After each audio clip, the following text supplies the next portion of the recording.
Welcome back, friends. Welcome back to the Corbett Report. I am James Corbett of CorbettReport.com with another edition of Propaganda Watch. Stop me if you've heard this one at all in the past few weeks. Contact tracing.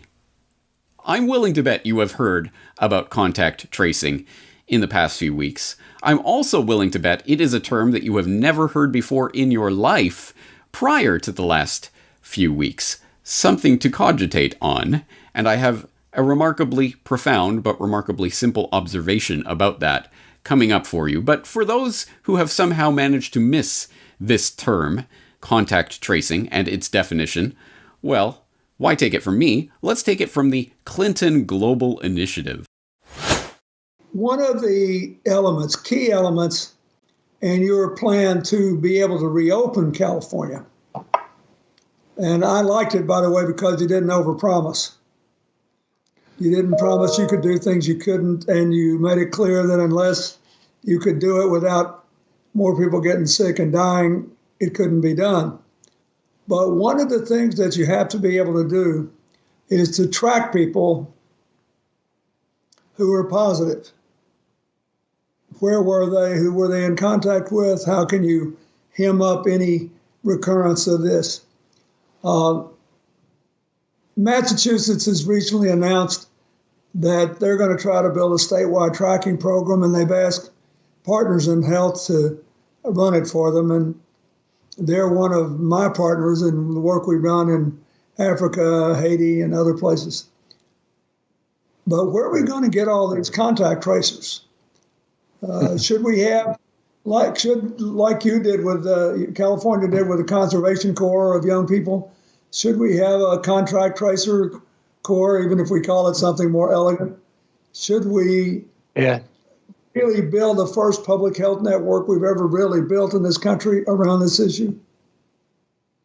I think the answer is absolutely yes. And I love the Massachusetts example. We were able to learn from them. We're all sharing best practices in real time. But this is an interesting point that's often not brought up. We have tracing capacity that predates COVID-19. It goes back to SARS, measles, TB, et cetera. Tracking and tracing capacity that exists in the county levels primarily, and increasing capacity at the state level. So what we're doing is we're building off that existing infrastructure and using the tools of technology to overlay. In addition to that, we're using AmeriCorps specifically.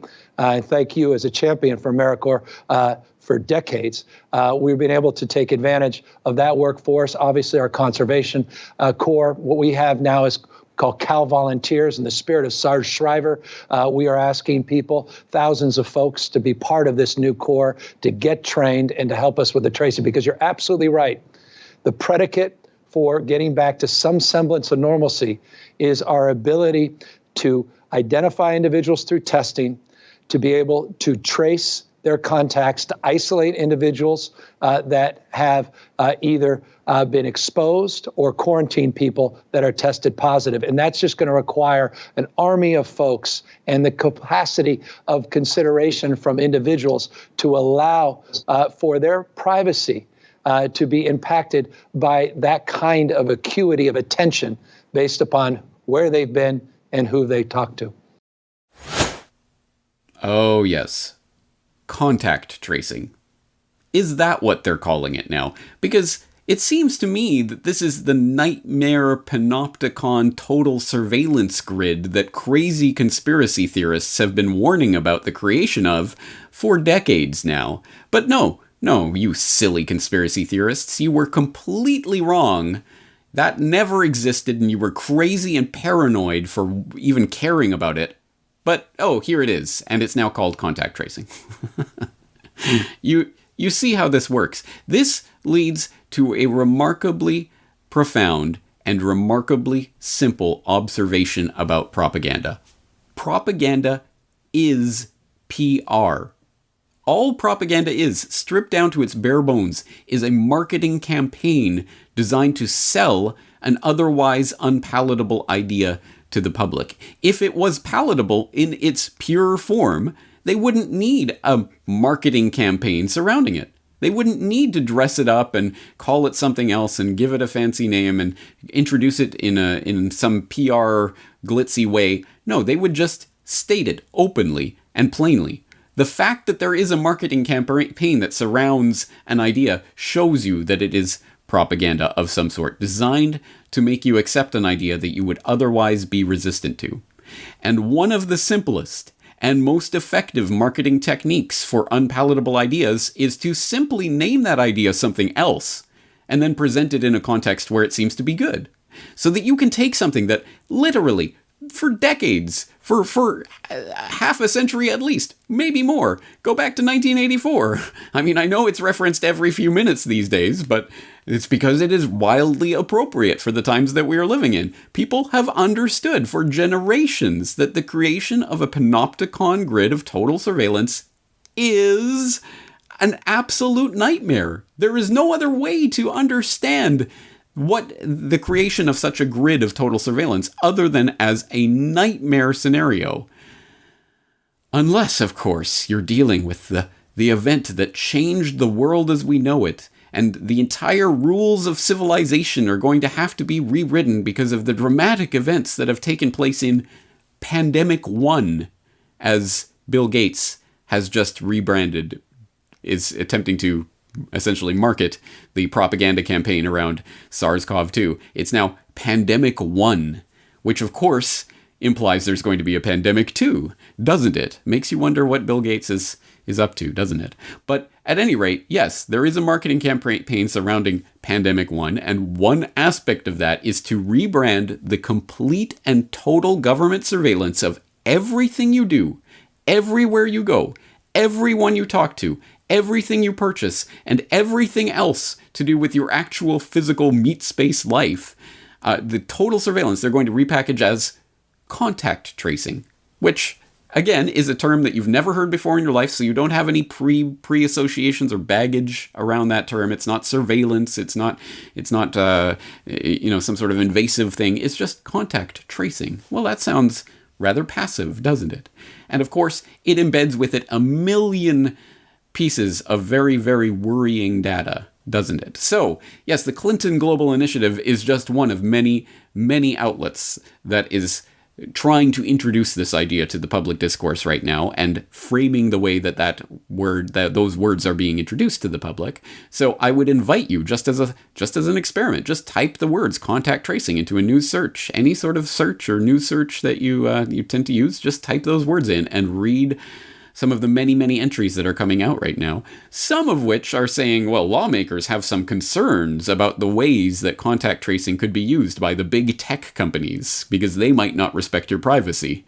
But of course, that's coming from the government saying, don't worry, guys, we're the good guys. We'll totally be trustworthy when it comes to tracking and tracing everything you go, everyone you meet. Don't worry, we can be relied on. It's just those big tech guys that aren't, I don't know about them. Of course, they're in the back pocket of government, and government's in their back pocket anyway. It's all one big corporate fascistic stew. But let's disregard all of that, and let's make the debate about who should be entrusted with all the data about everywhere you are going at all times of every day. And only for the duration of the crisis, right? Because they will never, ever again use this fear of some sort of new contagion to flip the switch back on and to re-enable all of the controls that they are putting in right now, right? Oh, of course, that is exactly what is going to happen. Powers that are taken by the government, as we should all know by now, will never be relinquished. They will never give up on this complete and total surveillance of every person in the population at all times once it has been put in their hands. And you would be an absolute naive simpleton who fell off a turnip truck yesterday if you believe that to be the case. So, that being established, yes, I will direct you to that full video of the Clinton Global Initiative University combating the COVID-19 crisis, which has a lot of nuggets embedded in it. But I will specifically point you to contact tracing with the Clintons, which is an example of just some of the choicest nuggets about contact tracing that are embedded in that longer 4-hour video. This is a 7-minute video that was put together by Corbett Report member Camille at Please Stop the Ride. I hope people will check out that video and just get a sense. I mean, I don't think you have to be particularly conspiratorial to be creeped out by the things that people are saying in this, and the incentives that Clinton and others are openly saying should be in place. We should be creating an army of contact tracers, and this will be a great boon for employment. We can employ lots of people to snoop on the movements and activities of every other person in their country, and it'll be great. And all of this, I cannot see how you would not process that as some sort of creepy thing. But again, they're trying to market it to you with this new term, contact tracing, that you don't have any baggage associated with. So here's my suggestion, just one humble suggestion, is one thing that you can be doing to truly actively counteract this propaganda, which is to reject it outright. I call on people out there who are listening to this and who are equally creeped out by the total surveillance state that is being put in place. I call on you to never, ever use that phrase again. Do not refer to this as contact tracing. Just refuse it.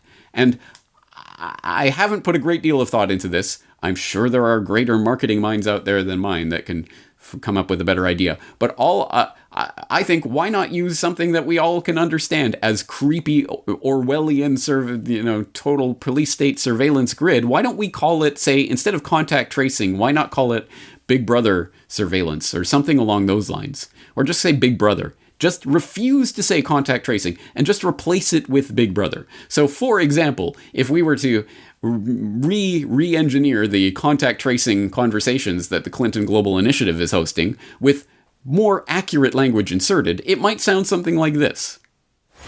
We need Big Brother agents in the hundreds and hundreds of people, right? You take the test and then you Big Brother back all the contacts. It's never been done on this scale before. This is an army of Big Brothers, basically investigators. But we need a national core of healthy people who are properly trained to go out and do this. Big Brother. We need the bodies.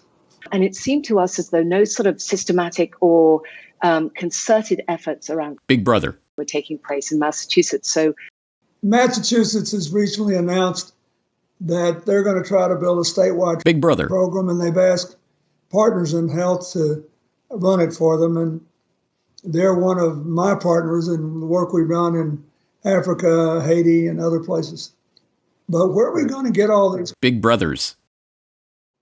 Should we have, like you did with California did with the Conservation Corps of young people, should we have a Big Brother corps, even if we call it something more elegant?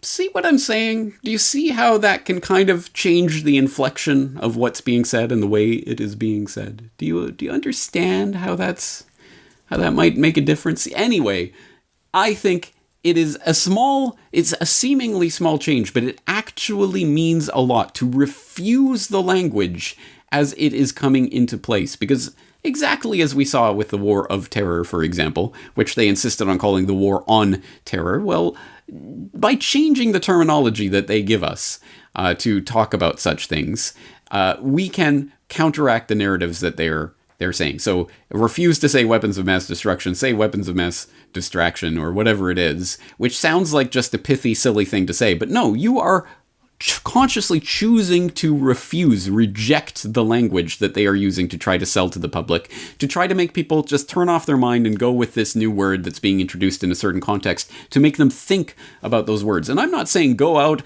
and start preaching and evangelizing to people, no, you must stop saying this. No, just you personally refuse to use the word contact tracing. And anytime it ever comes up in any conversation with anyone you have, just insert Big Brother or whatever phrase you think is more appropriate, and just do it. Just don't even think about it. Don't even make a big deal about it. Just do it. Just refuse to use that terminology.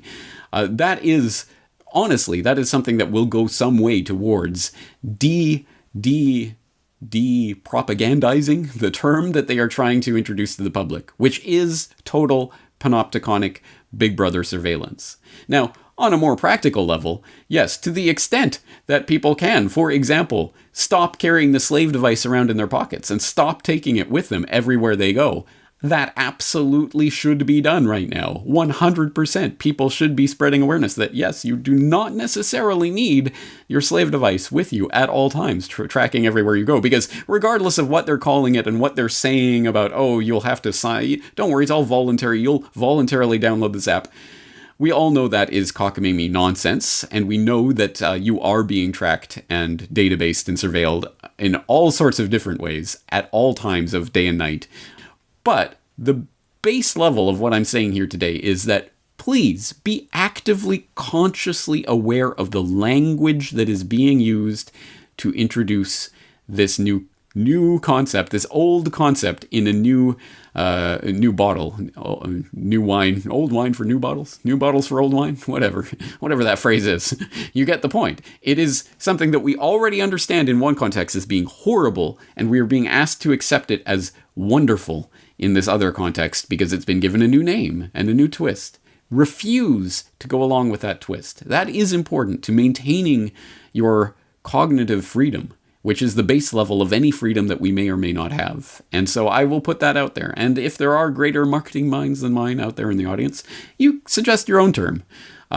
Personally, I don't think, again, like everything else, it should be decentralized, and I don't think we're all going to agree on one term that everyone has to use for this. But at any rate, just refuse to say contact tracing. Just refuse it outright.